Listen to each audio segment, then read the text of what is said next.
Olá, minha gente. Eu sou Alexandre Rangel. Vou falar com vocês sobre o tema Creative Coding, que é fazer programação para as artes. Me disseram que aqui na Campus Party você tem que fazer uma palestra dando brindes, colocando memes. Então vamos começar com os adesivos. Olha o adesivo! Olha o adesivo! Olha o adesivo! Ok, quebramos o gelo. Vamos à parte agora técnica. Desculpem se eu me emocionar, mas é que eu vou falar de muita coisa da minha história. Quando eu comecei a mexer com computador, a gente utilizava o Exato, que era um Apple II, um TK-3000. E quando você ligava o computador, isso em 84, eu com 12 anos de idade, o que aparecia? Linha de comando. Assustadora.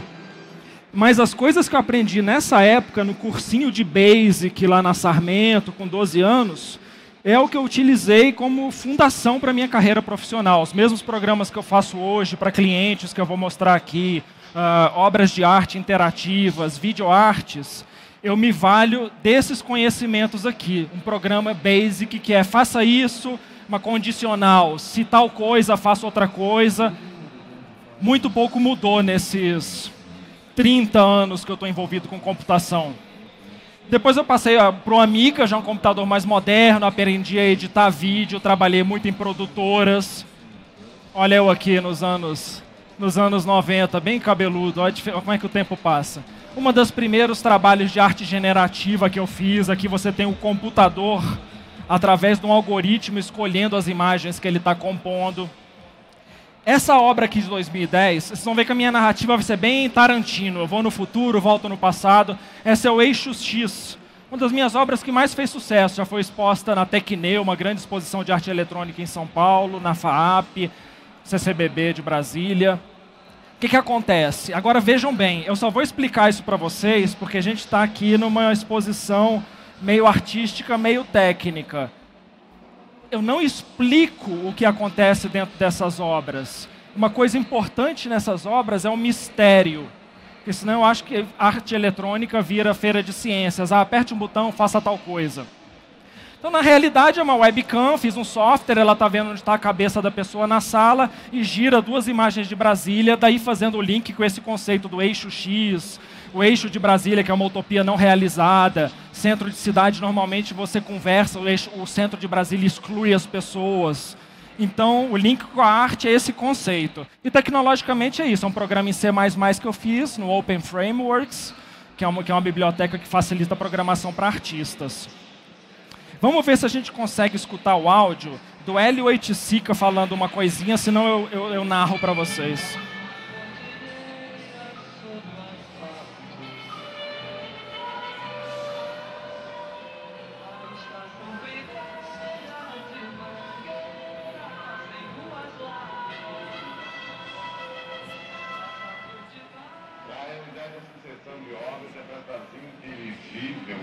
Eu passo a me conhecer através do que eu faço. E na realidade eu não sei o que eu sou. Porque se é invenção eu não posso saber. Se eu já soubesse que seriam essas coisas, elas já não seriam mais invenção. Então isso norteou muito da minha produção, esse conceito do Hélio Oiticica da obra aberta. É um brasileiro que trabalhou muito nos anos 60, o Hélio Oiticica. Por que eu faço essa homenagem ao Hélio Oiticica? Essa é uma obra minha de videoarte interativa, chamada O Seu Museu. É uma câmera dentro de é um vídeo-objeto, é uma madeirite, atrás tem uma televisão, uma webcam, está filmando as pessoas, passando essa distorção, tentando trazer esse conceito delas se verem no contorno do Museu Nacional. Mas voltando ao Hélio Oiticica, o meu primeiro software, meu primeiro projeto em software livre, que foi um software quase cinema, esse nome é uma homenagem ao Hélio Oiticica e o Neville de Almeida, que é um cineasta, e o Hélio Oiticica, um artista contemporâneo, que tinha um projeto com esse nome quase cinema na década de 60.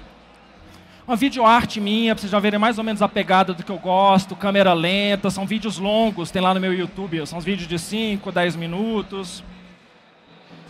Sempre gostei e trabalhei muito com a parte de projeção de vídeo, de animação. Esse é um parceiro, vou falar de várias parcerias hoje, o Ramiro Galas. Aqui eu estou fazendo uma projeção de vídeo, o vídeo mapping, né, colocando o vídeo em superfícies que não a quadrada. Aí um outro link com Hélio Oiticica que falava que a arte tinha que sair do quadro, sair do 4x3. Daí que ele criou os penetráveis, que eram obras de arte que você entrava dentro, explorava com o corpo, né? Então esse meu trabalho de artista visual sempre passou muito por essa questão das projeções. Eu tenho outro artista fazendo as músicas, nesse caso, e o Ônio, que é um grafiteiro aqui de Brasília, fez esse quadro do tamanho dessa tela mais ou menos. Na véspera eu fui lá e com software de edição de imagem fiz várias máscaras. É um caso que eu faço um software assim, numas 6 horas, que é específico para um evento, para uma projeção. Fiz uma curadoria de imagens que eu vi que casariam com aquele desenho dele, com aquele grafite. E durante a noite o trabalho do VJ é ficar ali, apertando o botão, sincronizando, trocando cor. É uma coisa que me dá muito prazer e sempre teve na minha trajetória profissional, né? Falando em profissional, vou mostrar vários casos aqui de onde eu apliquei esses meus conhecimentos profissionalmente. Que foi uma exposição de 60 anos do Pierre Cardin, que eu e o Guilherme Snar, que era o cenografista, fizemos essa escultura e ali eu mapeei o vídeo, né? Aqui tem um episódio super engraçado que eu gosto de contar, que a gente tem que ser descolado, correr atrás da oportunidade, né? Essa é a Denise Matara, curadora da exposição. O tal do Pierre Cardin, que é um ícone, né, da moda, o Pierre Cardin, quando ele chega, vem 200 jornalistas em volta, né? E ele estava conhecendo a exposição. E quando eu me percebi, ele ia passar sem ver a obra que eu tinha feito. Aí aparece eu no vídeo ali atrás, assim, cutucando a curadora. Chama ele, chama ele. Ele tá passando direto, eu apavorado, chama. Aí eu já tinha decorado um francesinho, je suis l'artiste que fait la sculpture, tá? Outra coisa profissional, uma coisa tátil, eu vou falar muito da questão tátil, mesmo que seja sem tocar. Ali era um livro que passava as páginas, outro projeto profissional, esse de animação, a Caixa me contratou em 2013 para fazer esses banners, né? Ele é um GIF animado, né? Uma resolução super baixa. Voozinho de helicóptero, registro. O registro é muito importante nesse tipo de obra. Mais um trabalho de VJ, uma projeção no Museu Nacional. Essa tela é fantástica, porque ela tem 900 metros quadrados. A gente faz ela ou com 1 ou com 6 projetores. São projetores caros, né, que a gente aluga, né, a JM, nosso parceiro aqui em Brasília. Então, com esse codinome de VJ Chorume, quem sabe o que é chorume aqui? Com CH é aquele caldo que sai do lixo. Então é uma brincadeira aqui para falar que não é uma coisa muito séria, apesar de ser, mas aqui é uma reciclagem das mídias, eu pego vídeos prontos, pego vídeos meus, misturo, então é uma analogia com o lixo aí. Então é muito divertido, esse é um trabalho com uma DJ aqui de Brasília, Mari Perelli. Então, uma exploração assim, isso aqui é um prédio que tem ali na 113 Sul. Eu filmo e depois, durante essas 8 horas de apresentação como VJ, passo essas imagens pelo meu software, coloro, mapeio em cubos, rodo, paro, troco. Ainda tenho a dimensão, além daquele ritmo momentâneo, a dimensão da apresentação inteira de 8 horas. Porque o grande perigo para o VJ aqui, para o visual jockey, é fazer o que eu chamo de visual de pizza portuguesa, que tem de tudo. Não, aqui eu falei, não, eu vou trabalhar com essas formas e vou explorar as variáveis que eu tenho aqui, no tempo, né, no ritmo, na cor. É um tipo de trabalho que paga pouco, mas é muito divertido e evolui muito artisticamente nesses batidões de 8 horas de apresentação, né? Tá, agora vamos falar um pouquinho da história do meu software, do Quase Cinema. Isso aqui, passou o ano aqui, acho que foi 2010, né? 2006, desculpa. Meu projeto de graduação em artes plásticas. Aí eu vou falar muito sobre isso também aqui hoje, é juntar os conhecimentos. Eu amava já videoarte, achava que era uma expressão que eu podia me afinar. Fiz toda a faculdade de arte na UNB, mas não aprendi muito bem a desenhar, não era por ali minha expressão. Já trabalhava profissionalmente como editor de vídeo e já tinha lá, desde os 12 anos de idade, aprendido a programar em Basic. Eu falei, olha que interessante, eu gosto de videoarte, eu sei editar vídeo, tenho uma noção de timing, de tempo, de ritmo, e sei programar em computador. Olha, eu vou juntar essas 3 coisas e vou fazer um software para as minhas expressões artísticas ao vivo, como VJ. E aí logo eu vi que tinha outros softwares no mercado, parei de olhar para eles, que eu falei, não quero ser influenciado. Uma ferramenta para minha expressão que vai permitir que eu tenha um output, uma saída diferente do que eu teria num processo tradicional de ilha de edição, que é ficar 6 horas lá detalhando o vídeo, depois está o seu vídeo pronto. Esses softwares de vídeo ao vivo, seja o Quase Cinema, seja outros do mercado, livres ou não, todos têm essa...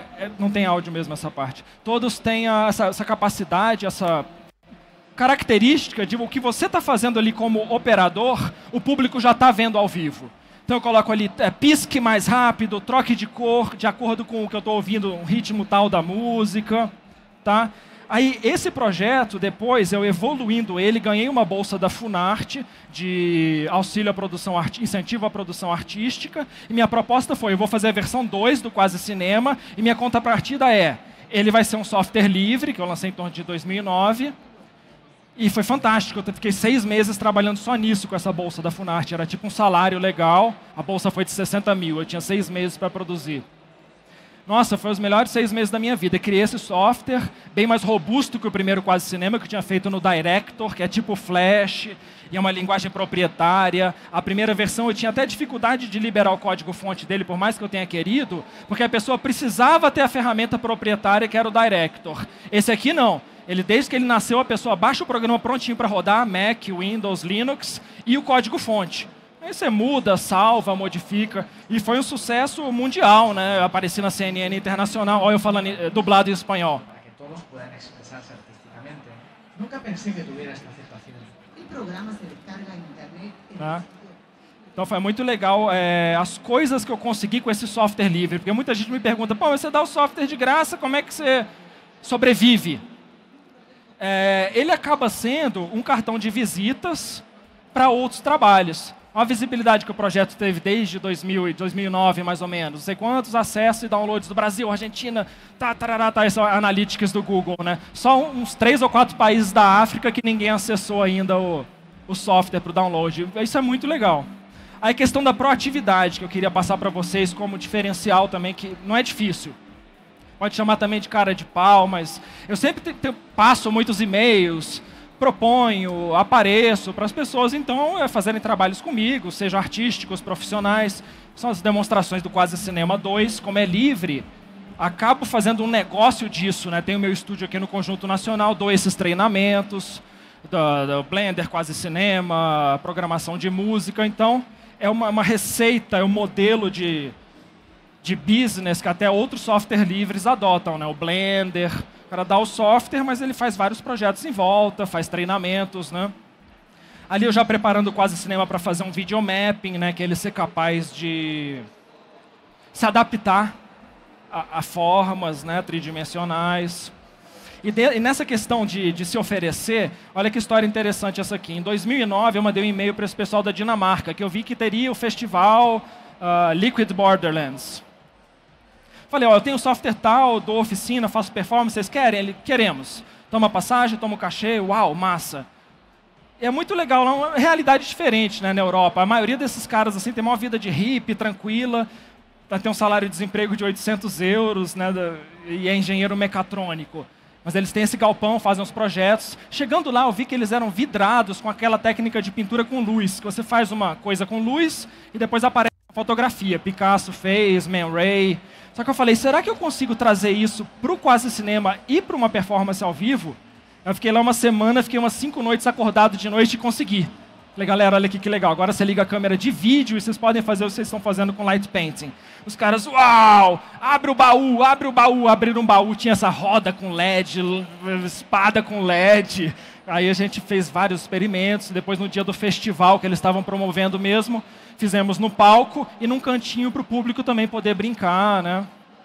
Foi muito divertido e depois eu utilizei isso em vários outros trabalhos, né? E olha o reflexo de um trabalho anterior, de 2008, um pouquinho antes eu já desenvolvi isso com o Thiago Botelho, que é o Sinapse, aqui é na Festa Fanfarra. Então o Thiago pinta essas pinturas, nós dois estamos com trabalhos agora aqui no Museu Nacional, ele é um muralista tremendo, né? Depois projetamos aqui no CCBB, onde ele com movimentos de câmera e eu com software e a mesa de edição, o Cirilo Quartim também participou, podemos fazer esses mosaicos, né? Eu gosto muito disso de sair da tela, né? Projetar no público, eu acho isso fascinante, né? Está um pouco na moda hoje, né? O video mapping.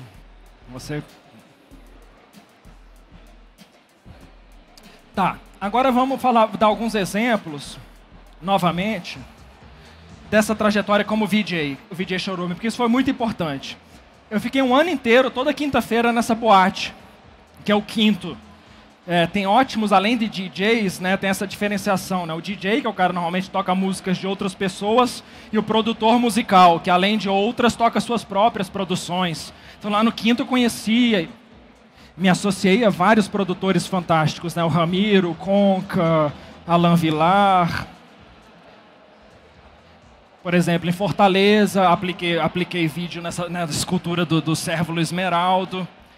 Agora, indo para a parte das oficinas do Quase Cinema. Essa foi uma das mais interessantes, assim, oficina modelo que eu fiz, né, com orçamento, com um professor assistente, com turma interessada. Tinha tudo de bom, né? 2 vezes o William Li Xin me chamou para ir em Taiwan apresentar esse projeto do Quase Cinema, para turmas de artes. A faculdade de artes lá é tremenda. Educação, né, na Ásia é muito legal. A faculdade de artes é do tamanho da UNB, muito alto nível. Então eu começo contextualizando, gente, Quase Cinema, ele está no seguinte ponto da história da videoarte, do cinema experimental, que vem até antes da videoarte.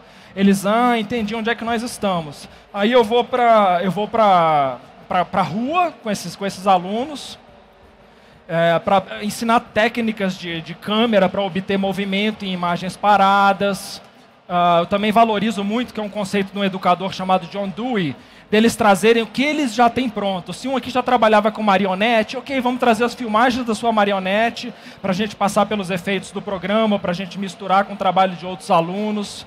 E o trabalho termina com esse é o trabalho de campo de gravação, de movimento, para gerar um banco de imagens. Porque o VJ, no conceito da obra aberta, que a gente termina numa grande festa as coisas.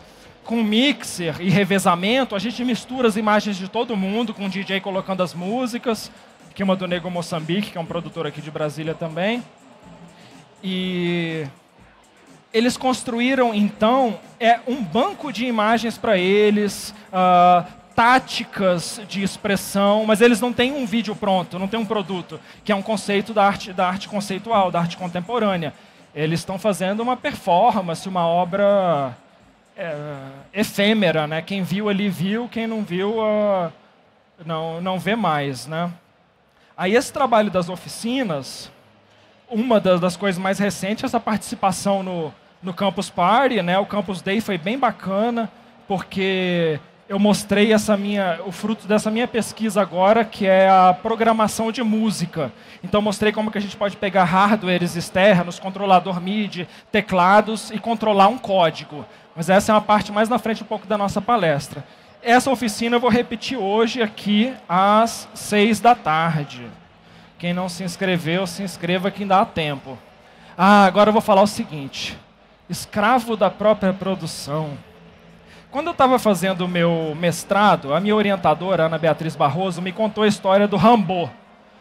Um poeta que fez livros, poemas fantásticos, e com 20 anos de idade falou, eu vou parar de fazer poesia, vou caçar elefantes na África.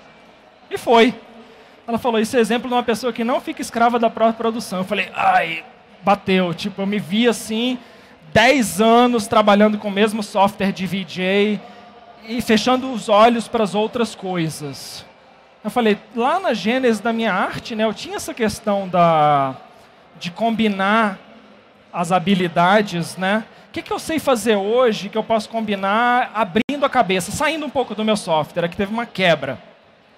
E eu conheci esse concurso, ele não é bem um concurso, é uma iniciativa, porque ele não tem prêmio, que é chamado Weekly Beats. Em 2014 eu conheci ele, é um grupo de artistas de Los Angeles que propôs falando o seguinte, vamos fazer uma música por semana e colocar na internet. Sem prêmio, sem culpa se não fizer uma semana. Eu falei, uau, eu vou topar. Eu já tinha feito umas 10, 20 músicas, eu falei, uau, 52 músicas em um ano, que massa. E Como foi legal. Eu consegui, gamificou, né? Tickmark assim todo domingo. Eu não sei de quem é essa frase, mas ela é muito repetida. Falam que é do Einstein, do Fernando Veríssimo, que é: o deadline é a melhor inspiração. Então, todo domingo você tem que entregar uma coisa, me fez evoluir muito como artista. Eu vou mostrar algumas obras desse período e comentar para vocês verem um pouco da questão estética que eu estava pouco tempo atrás, 2014, né? Essa peça é bem interessante, foi a primeira que eu fiz em 2014. O que ela tem de peculiar? A imagem dela que a gente está vendo foi tudo gravado com um sensor de distância, um sensor 3D daquele videogame, do Kinect. O Kinect ele vê a imagem e vê a distância de cada pixel, né? Eu adaptei um Kinect para funcionar no isqueiro do carro, peguei então esse mapa de profundidade, colori dentro de um software de vídeo ao vivo, que é um que eu uso muito, que é o VDMX, colori, ainda coloquei alguns efeitos de tempo, coloquei essa pegada dos pixels grandes, que eu falei, isso aqui vai ser mais ou menos uma pegada que eu vou usar para padronizar os 52 vídeos do ano, para não ficar uma coisa muito dispersa. E o som, olha que interessante no som dessa obra. Tudo que a gente está ouvindo são distorções, acelerações, reduções de velocidade do barulho de cigarras que eu gravei.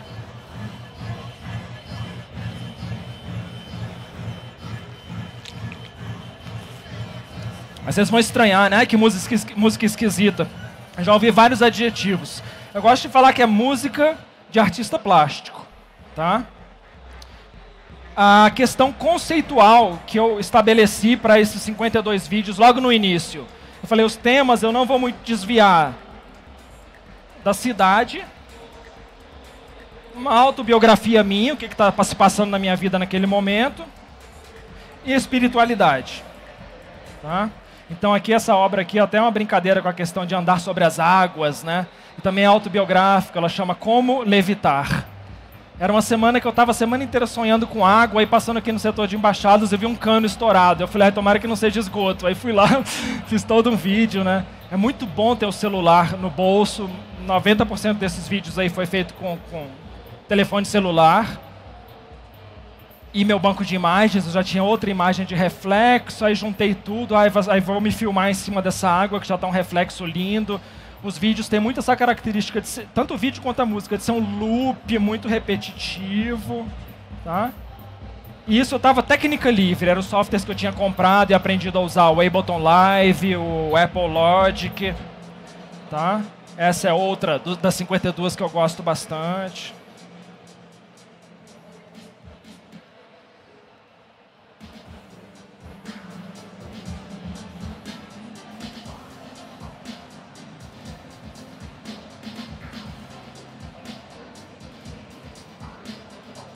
Aí também, aqueles vídeos que eu vou gravando na semana. É a chuva que eu tomei lá, gravando a árvore. Fui na casa do meu colega Hermush, tinha lá umas flechas de índio, eu fiz aquele movimento. E agora a gente começa uma parte diferente, bem interessante. Nessa minha pesquisa de conhecer, sem preconceito, sair do meu software e conhecer outros softwares, eu conheci essa prática artística aqui, que é chamada Live Coding, programação ao vivo. Tem vários softwares para fazer isso. Acho que todos são softwares livres, tem gozado, né? O que está acontecendo? O que acontece aqui? Um performer senta na frente do computador, o público vendo a tela, e eu começo a fazer um código que vai fazer som. Pode ser barulhinho, pode ser mais rítmico. O software que eu estou usando aqui, o lado bom e o lado ruim dele é que ele é muito louco. Ele chama Ishi Lang.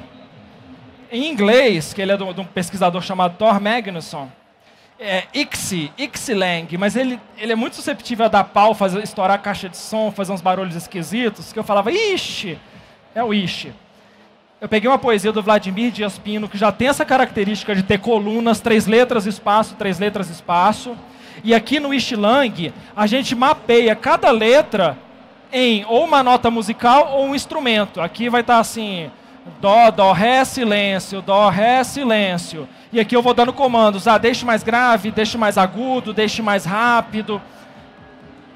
O que dificulta um pouco, que é a característica mais louca do Ishilang é o seguinte: você dá uns comandos para ele, falando assim: Ishilang, eu já escrevi para você sua partitura. Agora, no futuro, não tem um comando futuro aqui não, mas eu posso falar de 2 em 2 compassos, troque as letrinhas que estão ali naquela variável cell. Aí as letras vão trocar de lugar e a poesia ficou toda quebrada, ó, a primeira linha lá. Uki, usi, eu. Isso é imprevisível, essa imprevisibilidade é muito legal. Outro conceito aqui da música contemporânea é o John Cage entrando aqui com tudo, jogando dados, jogando em Xing. Aqui você não sabe o que vai acontecer, tá? E a dificuldade dele, aí eu sou meio compulsivo, vou fazer live coding, eu gravo 30 vídeos durante um ano de eu fazendo, com imagens, com projeção. Qual que é a dificuldade de ensinar, que para mim é muito importante eu poder ensinar essas linguagens, de eu usar, e a dificuldade para eu também daqui a um ano abrir e ainda conseguir usar e lembrar. O Ishilang, ele bagunça seu código, né? Ele se auto-muta, isso até tem um termo técnico em programação que eu não lembro, mas ele se muda, e aí para você salvar esse código é muito difícil, porque são estados do código, né? Então, ele é complicado. Isso foi uma performance grande, assim, que fechou esse ciclo meu do Ishilang, que eu preparei, fiz tipo uma partitura de 1h30 de projeção e som, que eu apresentei na USP, num evento chamado Arranjos Experimentais.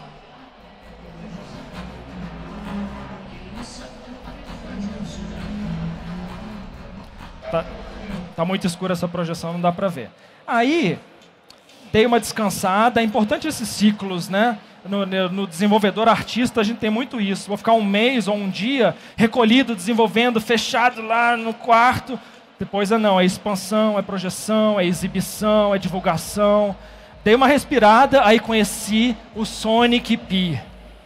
Ah, que maravilha, que software maneiro. É ele que eu estou focando agora a minha pesquisa de doutorado. Eu pulei o mestrado, né? Meu mestrado foi em arte e educação com quase cinema, aquelas oficinas em Taiwan, como proceder, o que poderia ser ensinado. Aí o Sonic Pi é maravilhoso porque ele facilita muito de eu compartilhar o código. Então você for lá, outra coisa, de 2 em 2 anos é repetido o concurso Weekly Beats. Aí em 2016, eu já estava vidrado pelo Live Code, e eu falei, eu me proponho a fazer 52 músicas com código em 2016. Aí fui lá, guerreiro, consegui. E você for no meu site, quasecinema.org, tem lá todas as músicas, o MP3, e o código fonte.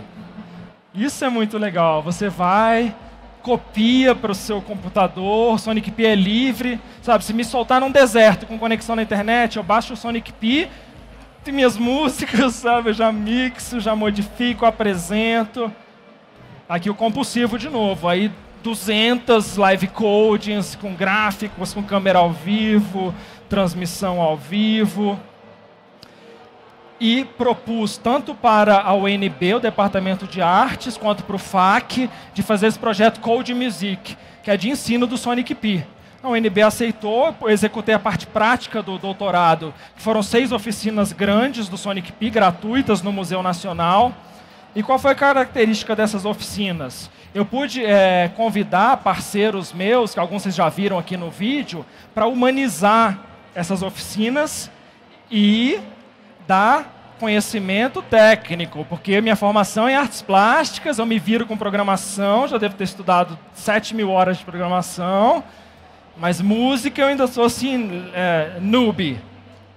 Então, aí quem que eu chamei? O Ramiro Galas, na primeira oficina, que trouxe toda a produção dele com música eletrônica. Ele faz, hoje ele é do grupo Forró Red Light, ele faz forró também com Ableton Live. A gente falou muito bem a mesma linguagem, ele entendeu como funciona o Sonic Pi, me ajudou a fazer novas estruturas de sequenciador de bateria eletrônica. Foi muito legal. Depois, o segundo convidado foi o Gerson Deveras, um artista que eu já trabalhei muito também, um cara muito talentoso.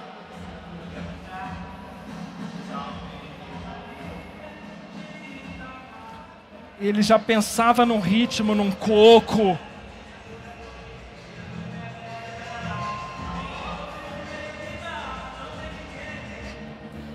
Que cara versátil, cara. Você larga ele, bota um beat ali no software, ele começa a cantar em cima, improvisa, junta com música, trouxe a questão da poesia e do vocal. Outro convidado foi o Vavá Fiune, grande multi-instrumentista, trouxe o baixo. Ele é talvez o mais técnico de todos os músicos. Ele quis entrar lá no código, vamos fazer Billie Jean, aí colocava as notas certinhas, muito preocupado. Foi até o que teve mais, assim, dificuldade de traduzir suas ideias no código, né? Barata também é uma grande contribuição, porque além de baterista do Muchaco, ele é DJ do Criolina, então ele tem muito feeling de remix. Sérgio Cepa, grande guitarrista, montador de cinema, também trabalha comigo há décadas, grande guitarrista. Na oficina de guitarra, o que a gente conseguiu trabalhar? Umas 6 pessoas trouxeram guitarra. O Sonic Pi permite que o software funcione igual um pedal de guitarra. Eu ligo a guitarra ou o microfone nele e falo, pega esse canal agora e coloca um efeito de flanger, coloca um eco, randomiza o eco. Então você faz um pedal com software super trabalhado e a gente fez isso, sabe? Gate, vários efeitos. Tá, mostrando desdobramentos. A última oficina foi com o Luiz Olivieri, que vocês vão ver em outra filmagem. Numa das oficinas em Taiwan, eu falei, eu quero fazer uma performance num templo de vocês, que eles têm um templo em cada esquina, né? Eles, você tem certeza? Eu falei, tenho. O maior sacrilégio aí, entre aspas, foi eu ter... Eles falaram, tudo bem, a gente costuma mesmo, tem teatro aqui na frente, fantoche. Só que normalmente a performance é feita virada para o deus do templo. Eu fiz de costas, assim, mas precisava para o vídeo, para aparecer. Então o som que a gente está ouvindo é feito com esse live coding e o mesmo código que gerou o vídeo, os efeitos, as randomizações, né? E essa personagem que eu adoto aqui nessas performances é o sábio ao contrário.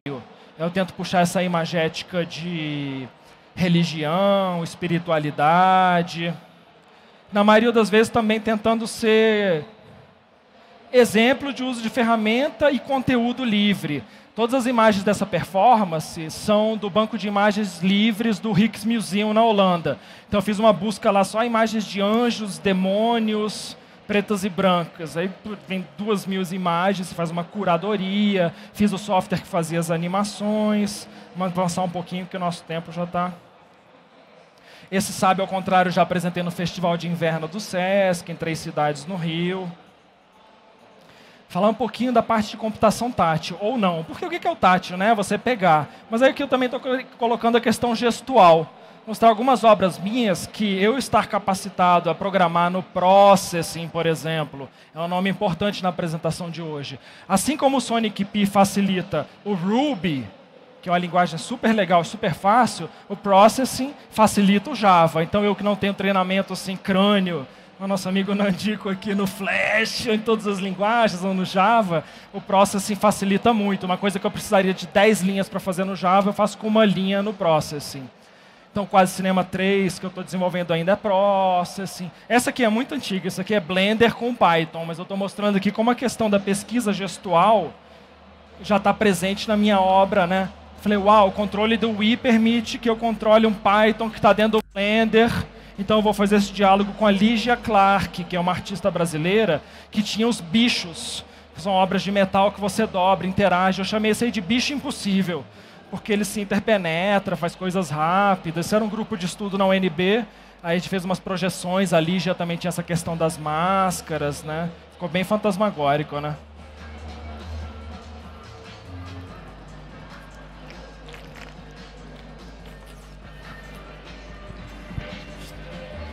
Tá, esse desenvolvimento. Vocês vão ver uma coisa agora, que também foi feita no Processing. Essa foi a minha obra, uma das mais trabalhosas e as que eu menos expus e menos tive retorno. Baseado numa ideia e técnicas de um grupo de Barcelona chamado Reactable, que eles têm um software que é bem parecido à questão do hardware, para você controlar e fazer música.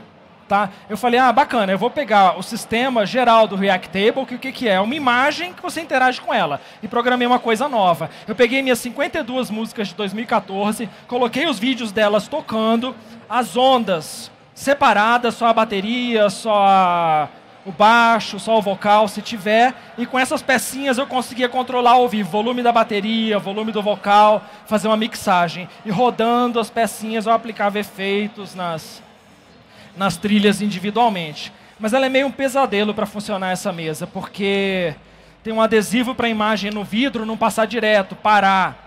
Mas é porque tem imagem, uma webcam que está lá dentro tem dificuldade de ler as pecinhas, aí você tem que iluminar com uma luz infravermelha. Então, tipo, tá equilibrando 7 coisas. O Fafá ali, né? Fafá segurando o infravermelho. Vai, grava, funcionou! Então, ela é... eu chamo de traquitana audiovisual interativa. Ainda nessa questão de sair da tela, aí o Luiz Olivieri, que foi o último da Code Music. Ele me deu ideia, Rangel, vamos fazer um software que controle música com toque. Ou sem toque, né? Sem fio, no ar. Aí desenvolvemos o Corpo Orquestra, que é de novo aquele conceito de mixagem. Eu tenho um canal virtual aqui que tem a bateria, outro que tem o baixo, outro que tem o vocal, o cara fez com cabelo ali, qualquer coisa que é uma Kinect também. Tá? Isso foi no Fórum Internacional de Software Livre, em Porto Alegre. Tá? Os estágios iniciais do Corpo Orquestra. Ele, via Processing MIDI, está controlando o Ableton Live. Aqui foi uma versão que a gente colocou coisas escondidas no espaço. Ah, tem um violino que está ali, a pessoa... Uma coisa de exploração dos samples, né? É um dos trabalhos mais recentes. Esse aqui que eu juntei também algumas habilidades, né?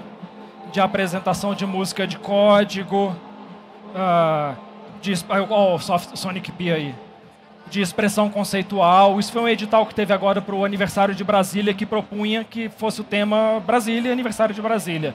E eu propus essa obra que eu chamei de Brasília 1960-2160. É uma visão retrô, futurista do futuro. Eu peguei muitas imagens do arquivo público, que estava presente também no edital, arquivo público do DF, áudios do Juscelino Kubitschek, e misturei com essa música que eu estava fazendo ao vivo, esse personagem, esse viajante do tempo aí, de papel alumínio. Mas eu fiquei bem feliz, assim, estou me soltando um pouco mais a usar um sintetizadorzinho externo, fazer uns barulhinhos ao vivo. Essa é a mesa que a gente usa na oficina aqui para poder ligar o software de vários alunos, né? A gente mixa, essa turma aqui vai fazer a bateria, esses aqui... conheci o Hans Donner nesse dia. E a minha mensagem, resumindo, foi essa. Você juntando as pecinhas, você consegue fazer umas coisas bem diferentes. É um imã com os spinners, né? Para finalizar a minha fala. Muito obrigado, gente. Valeu demais. 6 horas, espero vocês na oficina. Valeu.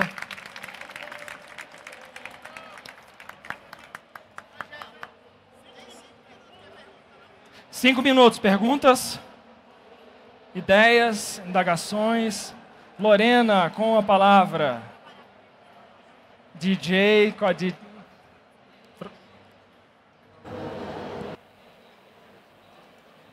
Som. Oi, teacher. Oi. Eu queria saber se você tem previsão de retorno de oficinas, se vai rolar, onde vai rolar, quando vai rolar. Maravilha, tá parecendo que eu te contratei para fazer essa pergunta. Eu contratei ela, gente. Em julho vai ter oficina. A gente se conhece, desculpa. Ela é minha aluna. Em julho vai ter oficina aqui no Curso Nacional, tem um estúdio lá, vai ser sobre esse tema de programação com música. É um curso pequeno de uma semana, de 9 horas aula. Horários? Horários, vai ser segunda, quarta e sexta, de 4 às 7. Lá no quasecinema.org tem todas as informações. Valeu, obrigada. Valeu, obrigado. Tem ali atrás um senhor. Eu queria saber... Ih, tá desligado. Aí. Alô? Oi. Queria saber da onde veio o seu background de programador. Como é que você optou por juntar isso com a arte? Com 12 anos eu vi o Basic. Tá? Aí no Basic eu entendi aquela estrutura que está aí até hoje. Começa aqui, se tal coisa, faça outra coisa. Se clicou o botão do mouse, venha para cá. Se o dia está ensolarado, faça tal outra coisa. Depois, em 95, o SESI me contratou para um projeto da Asa Vídeo, que era o SESinho Multimídia Interativa. Precisei aprender o Director. Me mandaram para Los Angeles, fiz um curso rápido lá de uma semana e vi o mesmo Basic, só que na forma do Lingo. Fizeram, vem para cá, vai para lá, GoTo. Eu falei, beleza, entendi, dominei. Eu fiquei anos com o Director. Depois, numa oficina que eu fui como consultor na Media Lab Prado, em Madrid, eu conheci a Chris Sugrue, que me mostrou o Open Frameworks, que era o C++, muito mais rápido que o Director, software livre. Olha o problema do Director. Depois de 10 anos, a gente tem que pensar num tempo maior. Depois de 10 anos que eu criei o software, o Director morreu. A Adobe comprou da Macromedia e matou o Director. Como é que eu fico? Ninguém vai fazer isso com C++, com Processing, com Sonic P, com Blender. Esse conhecimento que a gente adquire em software livre é o principal diferencial que a gente não vai perder, isso com diferenças mercadológicas, né, intenções mercadológicas. Aí então, Director, do Director fui para o C++, que o Open Frameworks é um facilitador do C++, assim como o Process é um facilitador do Java, assim como o Sonic P é um facilitador do Ruby. Sempre tem um jeito do artista ali quebrar o galho, né? E depois do C++, fiquei muito nesses processinhos com Java, no Process. Eles são muito simples mesmo, sabe? Uma semana você ensina para uma pessoa. Né? Mais, meus queridos, digam mais. Conversa comigo.